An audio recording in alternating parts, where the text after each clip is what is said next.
Actually మా పరిస్థితి ఏంటంటే డిఎస్సి వాళ్ళ పరిస్థితి ఎవరు పట్టించుకోవట్లేదండి. మెయిన్గా మా డిఎస్సిలో ఉన్న నిరుద్యోగుల మా మెయిన్ డిమాండ్ ఏంటంటే టెట్కు ప్రిపేర్ అయినాము, టెట్ తర్వాత కనీసం డిఎస్సికి మాకు 3 నెలలు కనీసం టైం ఇవ్వాలని చెప్పి మా డిమాండ్.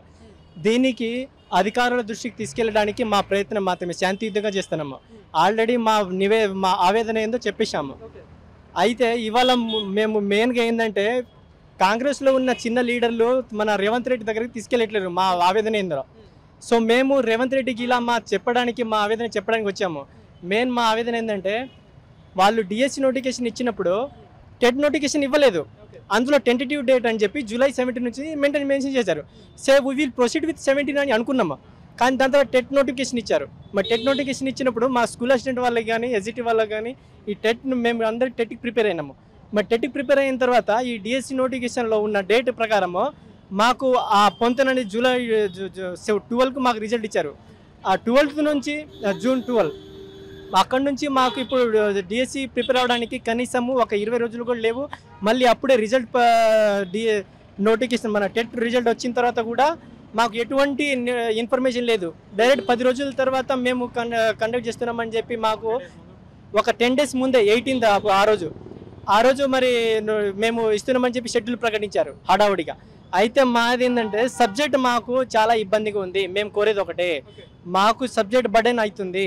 మాకు పిఐ ఒకటే చదవాలంటే మాకు కనీసం 2 months కావాలి పిఐ ఒకటికే. దాంతోపాటు మేము ప్యారలల్గా మిగతా సబ్జెక్ట్ కూడా చదువుకోవాలి.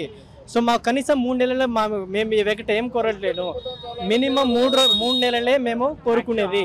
మరి కలిసారా మరి దీనికి సంబంధించిన శాఖల అధికారులకు కానీ అయితే ఎమ్మెల్యేలు, గతంలో ఎమ్మెల్యేలు ఇప్పుడున్న మంత్రులు మీ ద్వారానే గెలిచిన పరిస్థితి, మిమ్మల్ని ముందు పెట్టుకుని గెలిచిన వాళ్ళు ఎవరైనా కలిసి ఏమంటున్నారు? ఎస్, మేము యాక్చువల్లీ వీళ్ళని మేము నిరుద్యోగులందరూ నమ్మి ఇంటింటికి తిరిగి మేము నిరుద్యోగులు అందరూ మేము అక్క చెల్లెని మా ఊరువాడ ఇంట్లో వాళ్ళందరూ బస్సు యాత్ర చేసి పాదయాత్ర చేసి మేము ఈరోజు గెలిపించుకున్నాము. ఆయన ఇప్పటికీ మాకు రేవంత్ రెడ్డి మీద నమ్మకం ఉంది. కాకపోతే కింద ఉన్న నాయకులు మాత్రం వాళ్ళు కింద మా సీఎం పోస్ట్ వచ్చినట్టే ఫీల్ అయ్యి వాళ్ళే డిక్లరేషన్ చేస్తున్నారు, మేము 18 నుంచి కంపల్సరీ ఎగ్జామ్ కండక్ట్ చేస్తున్నామని చెప్పి. బట్ ఈ విషయము రేవంత్ రెడ్డి దగ్గర తీసుకెళ్ళాలి. మా డిమాండ్ కంపల్సరీ రేవంత్ రెడ్డి గారు తీరుస్తారని మేము అనుకుంటున్నాము. చాలా మంది ఉన్నారు, చెప్పండి మీ డిమాండ్స్ ఏంటి? ఇప్పుడు మొన్న గ్రూప్ 1 గ్రూప్ 2 అభ్యర్థులు ముట్టడి చేసిన టీజీపీఎస్ని ఈరోజు మీరు విద్యాశాఖని ముట్టడి చేస్తున్నారు. సో ఏమంటున్నారు? అటు పోలీసు వైఖరులు కూడా లాఠీ చార్జ్ చేస్తున్న పరిస్థితులు కూడా ఇందాక చూసాం. ఏంది మీ డిమాండ్స్ ఏంటి?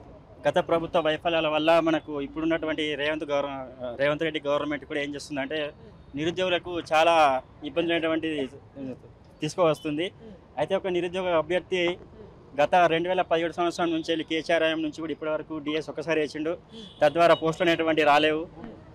ఈ ప్రభుత్వం వచ్చిన నుంచి వెళ్ళి మనకు పోస్టులు వేసింది కానీ దానికి తగినటువంటి సమయం అనేటువంటి లేదన్నమాట. అయితే మనకు టెట్ అనేటువంటిది జూన్ 12 నాడు మనకు ఎగ్జామ్ ఫలితాలు ఇస్తే మనకు జూన్ 12 నాడు ఫలితాలు ఇచ్చిండు, టెట్ ఫలితాలు, మొన్న జరిగినటువంటి టెట్ ఫలితాలు. మనకు తర్వాతనే మనకు ఈ ఎగ్జామ్ డేట్ అనేటువంటి 2000